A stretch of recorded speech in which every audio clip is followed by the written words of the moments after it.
नमस्कार दोस्तों, राधे राधे, जय श्री कृष्णा। मैं मोमिता स्वागत करती हूँ आप सबको मेरे यूट्यूब चैनल नॉलेज मोमिता में। दोस्तों कैसे हो आप सब? उम्मीद करती हूँ आप सब बहुत अच्छे होंगे। दोस्तों आज मैं आप सबके साथ साल 2023 चैत्र पूर्णिमा कब है अतः साल 2023 में चैत्र पूर्णिमा का व्रत की सही तिथि, शुभ मुहूर्त, पूजा विधि, व्रत कथा, सूर्योदय के समय, सूर्यास्त के समय, चंद्रोदय के समय, सर्वाधिक सिद्ध योग के समय और दान पुण्य की किस दिन किया जाएगा ये भी बताऊंगी और साथ में महत्व शेयर करूंगी। तो ये जानने के लिए मेरे साथ वीडियो में अंत तक जरूर बने रहिएगा। आशा करती हूँ ये वीडियो आप सबको बहुत पसंद आएंगे। तो चलिए शुरू करते हैं। ओम नमो भगवते वासुदेवाय नमः। हिंदू पंचांग के अनुसार प्रतिमा की अंतिम तिथि को पूर्णिमा कहा जाता है। धार्मिक दृष्टि से चैत्र पूर्णिमा का विशेष महत्व माना जाता है। इस दिन श्री राम के परम भक्त हनुमान जी की जयंती भी मनाई जाती है। इसके अलावा इसी दिन ब्रज नगरी में भगवान श्री कृष्ण ने गोपियों के साथ रास रचाया था और माना जाता है कि इस दिन पवित्र नदी में स्नान एवं दान पुण्य के कार्य करने से समस्त प्रकार के दुखों से छुटकारा मिलता है। चैत्र माह में पड़ने वाली पूर्णिमा को चैत्र पूर्णिमा, चैती पूनम आदि के नाम से भी जाना जाता है। पूर्णिमा तिथि पर भगवान सत्यनारायण की पूजा और व्रत किया जाता है।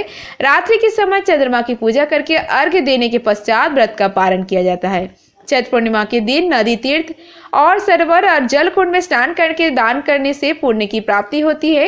आइए बात करते हैं साल 2023 चैत्र पूर्णिमा की सही तिथि, शुभ मुहूर्त और सूर्यास्त और सूर्योदय के समय और चंद्रोदय के समय के बारे में, साथ ही सर्वाधिक सिद्ध योग के समय के बारे में। पंचांग के अनुसार इस साल चैत्र माह की पूर्णिमा तिथि 5 अप्रैल 2023 के सुबह 9:19 पर शुरू होगी और इसकी समाप्ति 6 अप्रैल 2023 को सुबह 10:04 पर होगी। चैत्र पूर्णिमा के दिन व्रत, पवित्र नदी में स्नान, दान और श्रीहरि बजरंगबली का पूजन करने का विधान है। इस साल चैत्र पूर्णिमा का व्रत 5 अप्रैल 2023 को रखा जाएगा। वही उदय तिथि के अनुसार पूर्णिमा स्नान 6 अप्रैल 2023 को होगा।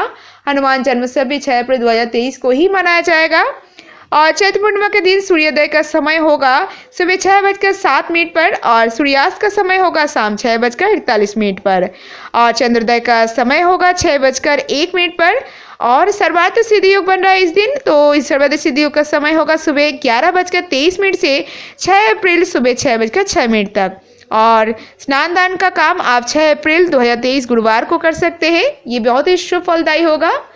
चैत्र मास की शुक्ल पक्ष की पूर्णिमा का दिन हनुमान जन्मोत्सव भी माना जाता है इस दिन, क्योंकि हनुमान जयंती के नाम से जाना जाता है कि शास्त्र के अनुसार हनुमान जन्मोत्सव कार्तिक कृष्ण चतुर्दशी और चैत्र शुक्ल पूर्णिमा दोनों दिन ही मनाया जाता है। आइए बात करते हैं चैत्र पूर्णिमा की पूजा विधि के बारे में। चैत्र पूर्णिमा के दिन ब्रह्म मुहूर्त में उठकर स्नान दान आदि कर ले, उपरांत इसके चैत्र पूर्णिमा का व्रत का संकल्प ले। इसके बाद श्री विष्णु की पूजा करे, संभव है तो सत्यनारायण का पाठ करे, उन्हें नैवेद्य अर्पित करे, अंत में ब्राह्मण और गरीबों को दान दक्षिणा दे और चंद्र दर्शन के बाद रात को चंद्रमा को अर्घ्य देकर व्रत का पारण करे। आइए बात करते हैं चैत्र पूर्णिमा के महत्व के बारे में। चैत्र पूर्णिमा को चैती पूनम के नाम से भी जाना जाता है। त्रेता युग में चैत्र मास की पूर्णिमा पर शिव जी के अंश अवतार और श्री राम के परम भक्त हनुमान जी का जन्म माता अंजनी और पिता केसरी के साथ हुआ था, यहाँ हुआ था।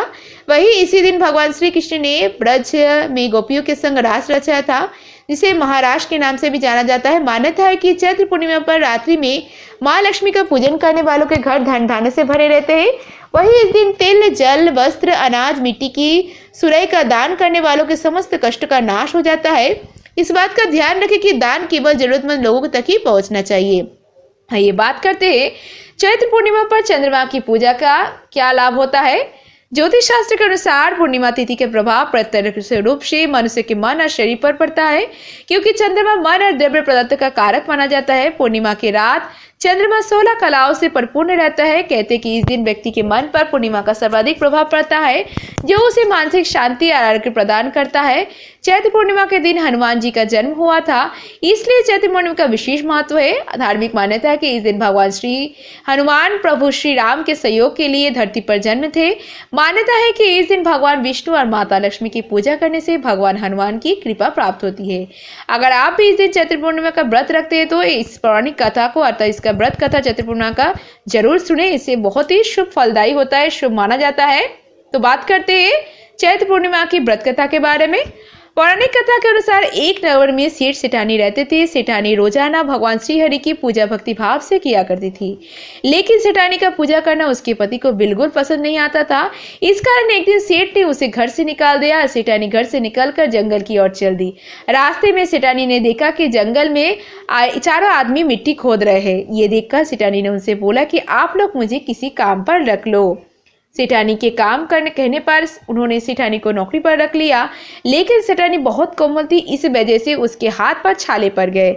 ये देख चारों आदमी ने सेठानी से काम छोड़ने की बात कही और उन्होंने कहा कि इसकी जगह तुम हमारे घर काम कर सकते हो।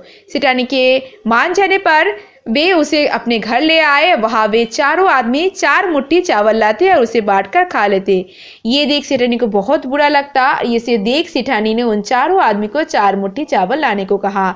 सेठानी की बात मानकर चारों आदमी 4 मुट्ठी चावल लाए और इन चावलों को सेठानी ने भोजन बनाया और भगवान विष्णु को भोग लगाकर सभी आदमियों को परोस दिया। इस बार चारों आदमियों का भोजन बहुत स्वादिष्ट लगा और सेठानी से खाने की तारीफ करते हुए इसका राज पूछा तो सेठानी ने कहा कि ये भोजन भगवान विष्णु का झूठा है, इसी वजह से ये आपको बहुत ही स्वादिष्ट लग रहा है। उधर सेठानी के जाने के बाद से सेठ भूखा रहने लगा और आसपास के लोग उसे ताने मारने लगे कि ये पत्नी की वजह से ही खाना खा रहा था। लेकिन लोगों की बातें सुनकर सेठ सेठानी का जंगल में देखने निकल गया और रास्ते में उसे वही 4 आदमी मिट्टी खोदते हुए दिखाई दिए और सेठ ने उन्हें कहा कि तुम मुझे काम पर रख लो। तब चारों आदमी ने उसे भी काम पर रख लिया, लेकिन सेठानी की तरह मिट्टी खोदने से सेठ के हाथों में भी छाले पड़ गए। ये देखकर उन्होंने सेठ को घर का काम करने की सलाह दी। सेठ भी उनकी बात मानकर उनके घर चल दिए। घर पहुंचकर सेठ ने सेठानी को पहचान लिया, लेकिन सेठानी घूंघट में होने के कारण सेठ को पहचान नहीं पाई। हर दिन की तरह इस बार भी सेठानी ने भगवान विष्णु को भोग लगाकर सभी को खाना परोस दिया। लेकिन जैसे ही सेठानी सेठ को खाना परोसने लगी तो भगवान विष्णु ने सेठानी का हाथ पकड़ लिया और कहा कि ये तुम क्या कर रही हो। सेठानी बोली, मैं कुछ नहीं कर रही, मैं तो भोजन परोस रही हूँ। चारों भाइयों ने सेठानी से कहा कि हमें भी भगवान विष्णु का दर्शन कराओ। सेठानी के अनुरोध करने पर भगवान विष्णु उन सभी को सामने प्रकट हो गए और ये देख सेठ ने सेठानी से क्षमा मांगी और उसे हाथ पकड़कर घर चलने को कहा। तब चारों भाइयों ने बहन को बहुत सारा धन देकर विदा किया। तब से सेठ भी भगवान विष्णु का भक्त बन गया और पूरी श्रद्धा से उनकी पूजा करने लगा। इससे उसके घर में फिर से धन की बरसात होने लगी और ऐसी मान्यता है कि इस दिन व्रत रखने से सत्यनारायण भगवान के साथ हनुमान जी, प्रभु श्री राम और माता सीता की कृपा भी प्राप्त होती है। जय श्री हरि विष्णु, जय माता लक्ष्मी, जय बजरंगबली। आज की ये वीडियो आप सबको कैसी लगी? अगर वीडियो अच्छी लगी तो वीडियो को ज़्यादा से ज़्यादा लाइक और शेयर जरूर कीजिएगा। ऐसे और वीडियोस पाने के लिए मेरे चैनल नॉलेज विद मोमिता को जरूर सब्सक्राइब कीजिएगा। सब्सक्राइब के बाद में बेल आइकन दबाना मत भूलिएगा, जिससे कि आने वाले नए वीडियो की नोटिफिकेशन जल्दी मिल जाए। और कमेंट में जय श्री हरि विष्णु, जय माता दी, जय माता लक्ष्मी लिखना मत भूलिएगा। आप मुझे फेसबुक और इंस्टाग्राम में फॉलो कर सकते हैं। मेरे फेसबुक और इंस्टाग्राम लिंक्स डिस्क्रिप्शन बॉक्स में दिया गया है, आप चाहे तो फॉलो कर सकते हैं। और वीडियो कैसी लगी कमेंट में जरूर बताइएगा। आज के लिए इतना ही, मैं मिलूंगी नेक्स्ट वीडियो में। तब तक के लिए tata bye, thanks for watching. Radhe Radhe, जय श्री कृष्णा।